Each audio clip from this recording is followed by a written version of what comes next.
जय हिंद दोस्तों। जैसा कि आप सभी टॉपिक देख रहे होंगे, शून्यों की संख्या ज्ञात करना।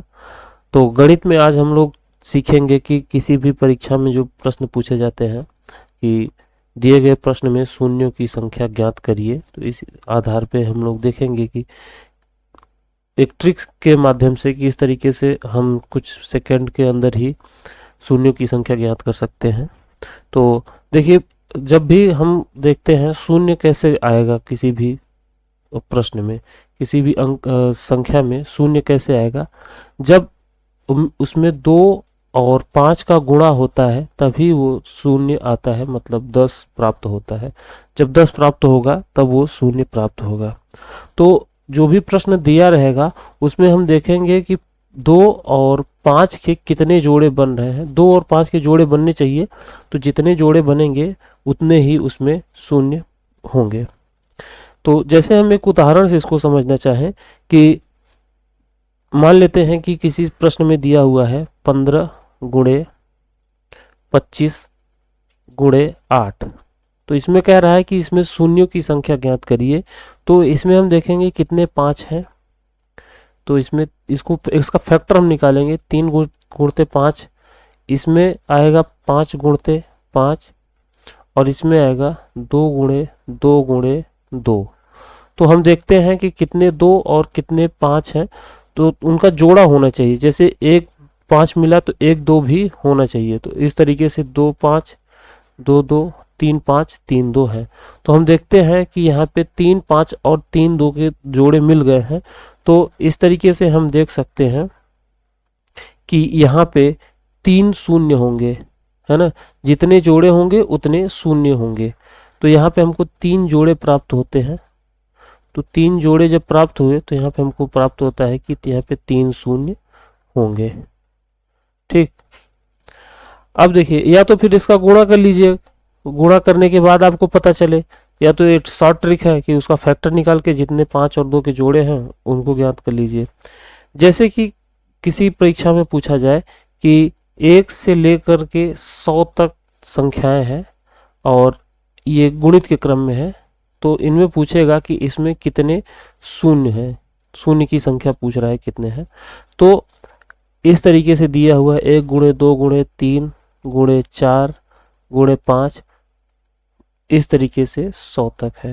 तो या तो हम एक काम करें कि सभी का गुणा करें, या तो फिर हमें जितने भी 2 और 5 के जोड़े मिले उनको हम लोग अलग कर लें तो हमको प्राप्त हो जाएगा। देखिए, 1 से लेकर 100 तक के गुणे को हम इस तरीके से भी लिख सकते हैं, 100 फैक्टोरियल, है ना। 100 फैक्टोरियल को हम इस तरीके से लिख सकते हैं। या तो इस तरीके से दिया रहे, 100 फैक्टोरियल करके दिया रहे, या तो फिर इस तरीके से दिया रहे 1 से लेकर 100 तक संख्याएं, सभी संख्याओं का गुणा करने पर गुणनफल में कितने शून्य प्राप्त होंगे, इस तरीके से हो जाए। तो इस तरीके के प्रश्नों में हम क्या करते हैं, 100 दिया है, जो जितने का फैक्टोरियल दिया रहता है उसको लेते हैं, उसमें हम 5 के फैक्टर देखते हैं कितने आए हैं। तो 5 दूनी 10 0, तो 5 चौके 20। अब यहाँ पे जो संख्या 4 प्राप्त हुई ये 5 से छोटी है, तो ये जो संख्याएं हमको प्राप्त हुई 20 और 4, इनको हम जोड़ लेंगे 24। ठीक। अब देखिए, इसी तरीके से 100 का हम 2 से भी निकाल लेते हैं। तो यहाँ पे 2 पंचे 10, 50, 2 25, 2 12, 2 6, और यहाँ पे 6 का 2 3 2 1। तो यहाँ पे हमको प्राप्त होता है 50 75, 50 25 75, 75 और 12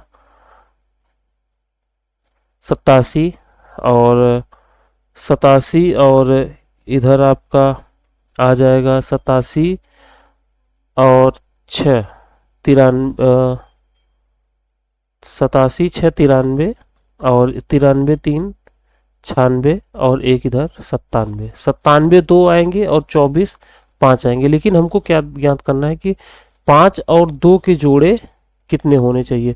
तो अगर मिनिमम जो संख्या होती है, चाहे 2 मिनिमम आए या 5 मिनिमम आए, तो हमको 5 कम प्राप्त हुआ है, तो इतने ही 24 जोड़े कुल मिला के बनेंगे। तो जितने जोड़े उतने शून्य, तो हमको 24 जोड़े प्राप्त हुए, तो हमको 24 शून्य प्राप्त होंगे। तो हम यहाँ पे देख रहे हैं कि दो ज़्यादा आता है 5 की तुलना में, तो हम 2 का फैक्टर न निकाल करके सिर्फ 5 का निकालें तो भी काम हो सकता है। जैसे यहीं पे हम अगर 2 के फैक्टर को छोड़ दें तो 5 का फैक्टर तो 24 आ ही गया है। जब 5 का फैक्टर 24 आ गया तो 24 तो आंसर है भी। तो हम यहाँ से ये देख सकते हैं कि सिर्फ 5 का फैक्टर निकालें, 2 का फैक्टर छोड़ दें, तो इस तरीके से भी हम सॉल्व कर सकते हैं। चलिए आगे चलते हैं। जैसे कि मान लीजिए दिया हो कि 1 से लेकर 75 तक सभी संख्याओं का गुणा करने पर कितने शून्य प्राप्त होंगे। प्रश्न दिया हो 1 से लेकर के 75 तक सभी संख्याओं का गुणा करने पर गुणनफल में कितने शून्य प्राप्त होंगे, शून्य कितने प्राप्त होंगे। तो या तो इसको हम इस तरीके से करें 1 2 3 डॉट डॉट करके 75 तक, या तो फिर इसमें गुणा करें, या तो फिर हम क्या करें 75 का फैक्टर निकाल लें। तो 5 25 और 5 से यहाँ पे 5 बार और 5 से 1 बार। तो हम यहाँ पे देखते हैं कितनी बार आता है। सॉरी, यहाँ 25 नहीं आएगा, 15 आएगा। 1 मिनट, 15 आएगा। 1 मिनट, ये तो गड़बड़ हो गया पूरा। तो 5 एकम 5 पचम 25, 5 3 15, और यहाँ पे जब 3 5 से कम आ गया तो हो गया। तो यहाँ पे 15 3 18, 18 शून्य हमको प्राप्त होंगे। तो ये बहुत आसान तरीके से हम इसको निकाल सकते हैं। आगे देखिए, अगर इसी तरीके से हमको ये दिया हो कि कोई प्रश्न इस तरीके से दिया हो, जैसे कि मान लेते हैं कि दिया हो 150 फैक्टोरियल गुणे 250 फैक्टोरियल गुणे 100 फैक्टोरियल, इस तरीके से दिया हो, तो हम क्या करें। देखिए क्या होता है कि मान लेते हैं कि कोई संख्या, एक उदाहरण हम आपको यहाँ से दिखाते हैं, उसके बाद ये प्रश्न समझ में आएगा। जैसे कि जब कोई 2 संख्याएं मान लेते हैं दी हुई है, मान लेते हैं एक संख्या 20 है, दूसरी संख्या 30 है, तो इसमें शून्यों की संख्या कितनी होगी, जितने लास्ट में शून्य होंगे दोनों को मिला करके जोड़ देंगे। जैसे एक शून्य इसमें है और एक शून्य इसमें है, तो कितने शून्य हो गए, 2 शून्य। ठीक।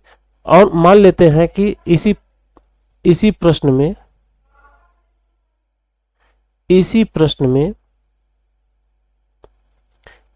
में मान लेते हैं कि 150 फैक्टोरियल में मान लेते हैं उदाहरण के रूप में 10 शून्य आया। अभी सॉल्व करेंगे उसके बाद हम बताएंगे, लेकिन उदाहरण के रूप में मान लेते हैं इसमें 10 शून्य आए, इसमें 15 शून्य आए, इसमें 5 शून्य आए, तो कुल मिलाकर के 15 10 25 5 30 शून्य यहाँ पे हमको प्राप्त होते हैं। चलिए अब इसको हम सॉल्व करते हैं और देखते हैं कितने शून्य प्राप्त होते हैं। चलिए 150 के फैक्टोरियल में हम देखते हैं कितने शून्य आते हैं। 150 का फैक्टोरियल निकालते हैं। 2 तो 5 से ज़्यादा आएगा, इसलिए 2 का नहीं निकालेंगे, सिर्फ 5 का निकालेंगे। तो 5 30 बार जाएगा, 5 6 बार, 5 1 बार, तो यहाँ पे 37 शून्य प्राप्त हुए। अब देखिए 250 वाले में हम देखते हैं। 250 वाले में 5 50 बार, 5 10 बार, 5 2 बार, तो हमको यहाँ पे 50 10 60 2 62 शून्य यहाँ पे प्राप्त हो जाते हैं। इसी तरीके से 100 का निकालते हैं। तो 100 में 5 से निकालते हैं, 5 दूनी 10 0, 5 चौके 20, और यहाँ पे हमको प्राप्त होता है 24 शून्य। तो हमको इस प्रश्न में यहाँ पे 37 शून्य, यहाँ पे 62 शून्य और यहाँ पे 24 शून्य। तो हम यहाँ पे देखते हैं कि 150 वाले में हमको 37 शून्य प्राप्त हुआ, 250 वाले में हमको 62 शून्य प्राप्त हुआ, और 100 फैक्टर वाले में 24 शून्य प्राप्त हुआ। अब इन तीनों को हम लोग जैसे पहले जोड़े थे फिर इनको जोड़ लेंगे। तो 4 2 6 2 12 1 13, 3 यहाँ पे आ गया, और 1 3 6 3 9 3 12, 123 शून्य प्राप्त हुआ। कभी कभी देता है कि सम या विषम संख्याओं का गुणा करने पर अंत में शून्यों की संख्या क्या होगी। जैसे कि मान लेते हैं एक प्रश्न दिया हुआ है 1 से लेकर के 100 तक, 1 से लेकर के 100 तक, 1 से लेकर 100 तक सभी सम संख्याओं का गुणा करने पर कितने शून्य आएंगे। सम संख्याओं का गुणा करने पर, तो सम संख्या मतलब कि इधर 2 गुणे 4 गुणे 6 इस तरीके से 100 तक। तो हम देखते हैं कि यहाँ पे जब सभी सम संख्याएं हैं तो एक तो इसका तरीका ये है कि आप 2 कॉमन कर लीजिए। जैसे 2 कॉमन कर लेंगे तो 1 गुणे 2 गुणे 3 इस तरीके से यहाँ पे 50 आ जाएगा। ठीक, या तो आप सीधे एक काम करिए, अब यहाँ पे एक तो आपके पास ये बन गया ना 50 का फैक्टोरियल निकाल लीजिए, फिर आप करिए। या तो फिर एक काम करिए कि जो भी दिया हुआ है जितनी संख्या दी हुई है उसका आधा कर लीजिए, लास्ट वाली संख्या का आधा कर लीजिए, तो यहाँ पे 50 हो जाएगा। और 50 का फिर फैक्टोरियल निकाल लीजिए। 50 में देख लीजिए कितने 5 आएंगे, तो यहाँ पे आप देख लीजिए 50 में कितने 5 आएंगे, 5 दाम में 50 और यहाँ पे 5 दूनी 10, तो यहाँ पे आप देखते हैं 12 शून्य आ जाएगा। चाहे यहाँ से निकालिए चाहे इसका आधा कर लीजिए, इस तरीके से निकालिए। तो सीधा तरीका ये है कि जितना संख्या दी रहे उसमें आप क्या करिए कि उसका आधा कर लीजिए, उसके बाद फिर। तो हमने देखा कि जब 1 से लेकर के 100 तक दिया हुआ हो, सम संख्याओं का गुणा करना हो, सम संख्याओं का गुणा करना हो तो इसका आधा कर देंगे, यहाँ 50 हो जाएगा। अगर इसी तरीके से यहाँ पे दिया होता 1 से लेकर के 200 तक कितने सम संख्याओं का गुणा करने पे कितने शून्य आएंगे, तो हम क्या करते हैं यहाँ पे 200 का आधा 100 कर लेते और इसका फैक्टर निकाल लेते, तो यहाँ पे 24 शून्य आ जाते। एक प्रश्न आपके सामने है कि 1 से लेकर के 225 तक, 1 से लेकर के 225 तक सभी सम संख्याओं का गुणा करने पर कितने शून्य आएंगे, कितने शून्य आएंगे। तो हम क्या करेंगे, सभी का कुछ लोग क्या करेंगे, इसका 225 का आधा कर देंगे तो 1 2 4.5 124.5 आएगा। तो ऐसा नहीं करते हैं, पहले उसके जो भी लास्ट संख्या दी हुई रहती है उसके नियर अबाउट, नज़दीक में, कम में, नज़दीक में और उससे कम कौन सी सम संख्या है, तो यहाँ पे हमको प्राप्त होती है 224, उसके सबसे नज़दीक में सम संख्या है। तो अब इसका हम आधा कर देंगे तो आ जाएगा 112, है ना, 112 आ जाएगा। अच्छा यहाँ पे 124.5 नहीं आएगा, 122.5 आएगा। तो यहाँ पे 112 आ जाएगा, 112। तो यहाँ पे हम देखते हैं 112 आ जाएगा, तो 112 का फैक्टर निकाल देंगे, 5 10, 5 दूनी 10 और 5 दूनी 10 यहाँ पे आ जाएगा, 5 चौक 20, तो यहाँ पे 22 और इधर 4 26, 26 शून्य आ गया। तो हम देखते हैं कि जो भी संख्याएं दी हुई हैं अगर उसमें सम संख्या निकालना होता है तो सम संख्या में जो लास्ट संख्या दी रहती है उसका आधा कर लेते हैं और आधा करने के बाद जो भी संख्या प्राप्त होती है उसका फैक्टर निकाल लेते हैं, तो हमको प्राप्त हो जाता है कितने शून्य होंगे। अगर कहीं पूछ ले कि विषम संख्या दी हुई, जैसे कि मान लेते हैं कि इसी में दिया है 1 से 100 तक सम संख्या दिया है, अगर इसी में पूछ लेता कि विषम संख्या कितना होता है, 1 से लेकर 100 तक सभी विषम संख्याओं का गुणा करने पर कितने शून्य होंगे, तो हम जानते हैं कि जैसे कि विषम संख्या हो गया 3 और 5 7 इस तरीके से होता जाएगा 99 तक। लेकिन हमने ये सीखा है कि जब 2 और 5 का फैक्टर बनेगा, 2 और 5 का जोड़ा बनेगा तभी हमको शून्य प्राप्त होगा। जब विषम संख्या है तो 2 हमको कोई भी 2 4 6 इस तरीके से कोई भी 2 का ऐसा कोई फैक्टर बनता हुआ प्रतीत नहीं होगा। तो यहाँ पे जब 2 का कोई फैक्टर नहीं बन रहा है तो इसमें एक भी शून्य नहीं होंगे। विषम संख्याओं का गुणा करने पे चाहे अनंत तक गुणा करते चले जाइए, वहां पे आपको एक भी शून्य प्राप्त नहीं होगा। अब चलिए जैसे कि मान लीजिए कि किसी एग्जाम में पूछा आपसे कि 10 के प्रथम 16 गुणनखंडों में कितने शून्य होंगे। 10 के प्रथम 16 गुणनखंडों में गुणनखंडों में गुणजों में, गुणनखंडों में गुणज में कितने शून्य प्राप्त होंगे? गुणज में कितने शून्य प्राप्त होंगे? तो गुणज किसे कहते हैं? गुणज का अर्थ होता है कि उस संख्या का में 1 2 3 4 का गुणा करते चले जाइए। जैसे कि इसका पहला गुणज क्या होगा? 10 का पहला गुणज क्या होगा? 10 होगा। 10 का दूसरा गुणज क्या होगा? 20 होगा।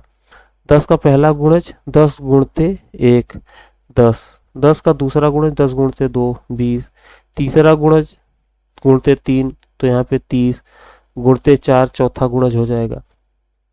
इसी तरीके से सोआन चला जाएगा अनंत तक। तो हमने देखा कि 10 का पहला जो 16 गुणज होंगे उनमें क्या होगा? 10 20 30 40 50 इस तरीके से होता चला जाएगा 160 तक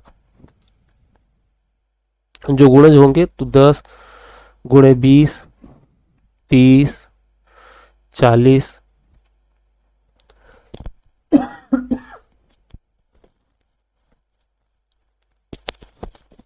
इसी तरीके से होता हुआ 160 तक चला जाएगा।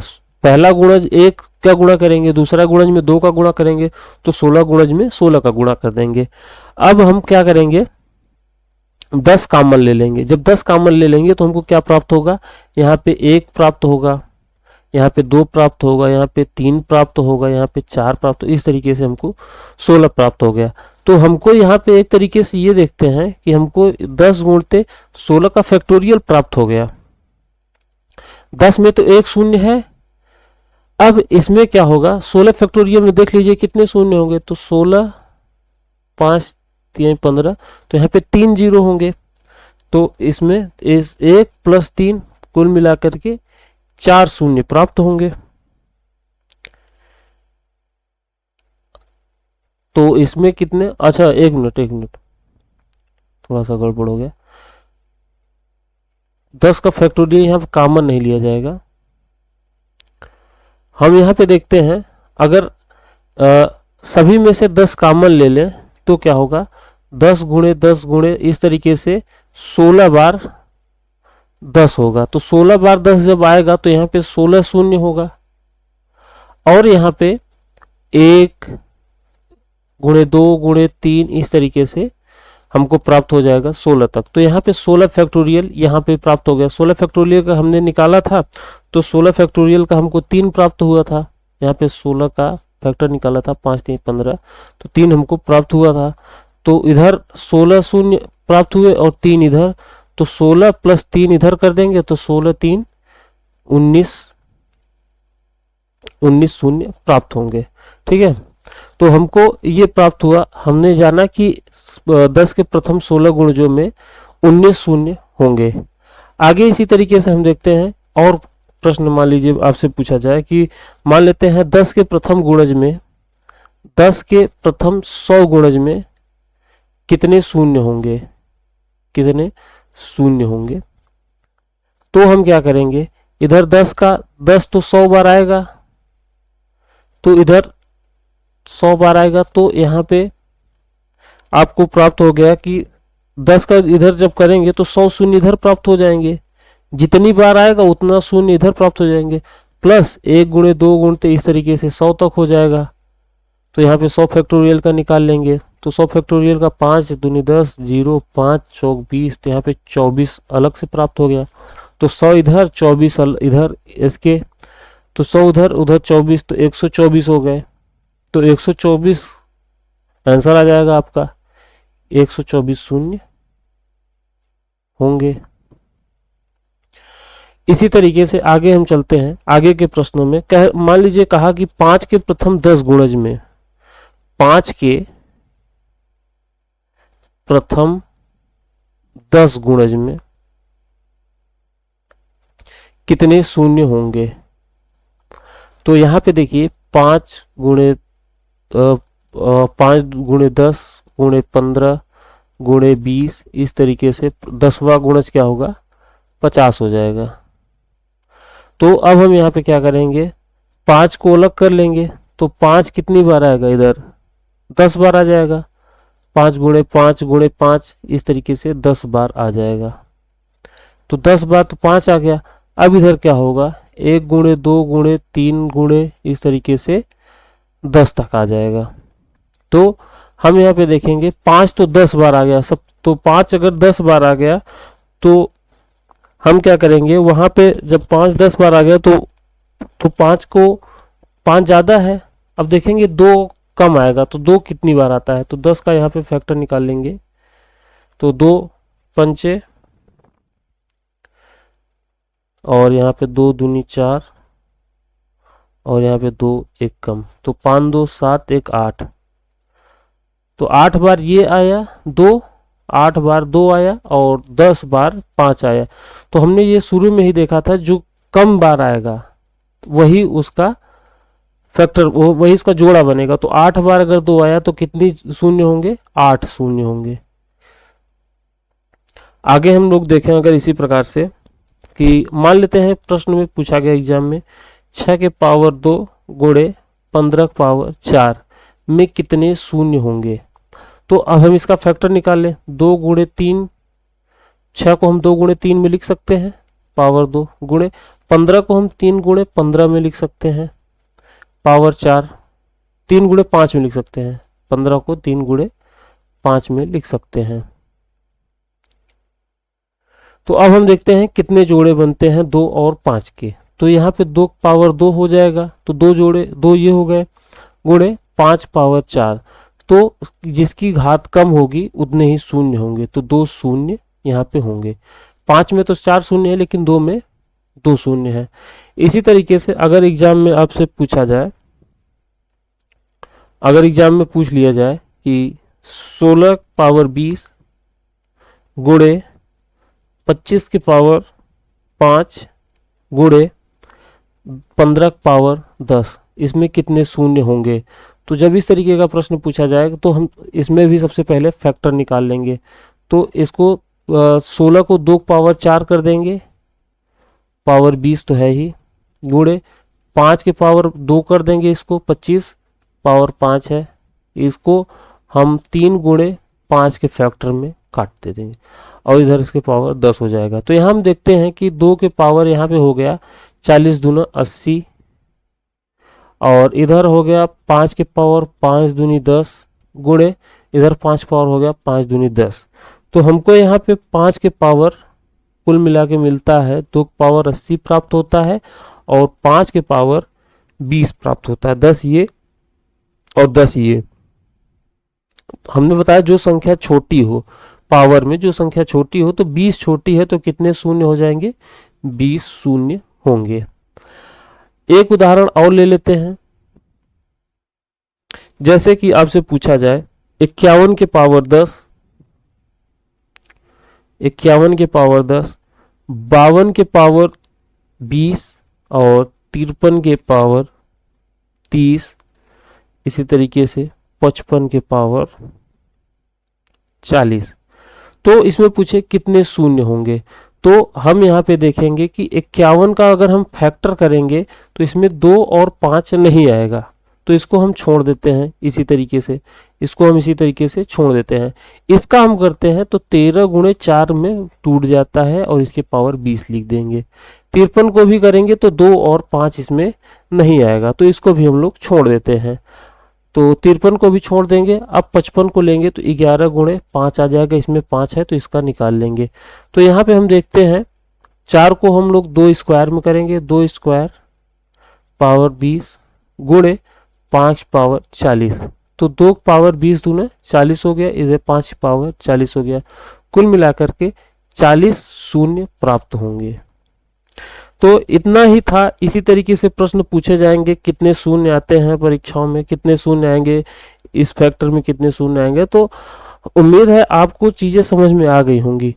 तो अभी आपको अगर कोई पॉइंट समझ में नहीं आया है तो वो हमसे कमेंट सेक्शन में जाके पूछ सकते हैं कि हमको ये पॉइंट समझ नहीं आया, ये क्वेश्चन समझ नहीं आया, या फिर कोई एग्जाम में प्रश्न पूछा गया हो कि ये इसको सॉल्व करना है और आपको नहीं आ रहा है, तो वो आप कमेंट सेक्शन में पूछ सकते हैं। ठीक है, फिर मिलते हैं अगले वीडियो में। आप अपना ख्याल रखिए और पढ़ाई करते रहिए। जय हिंद, जय भारत।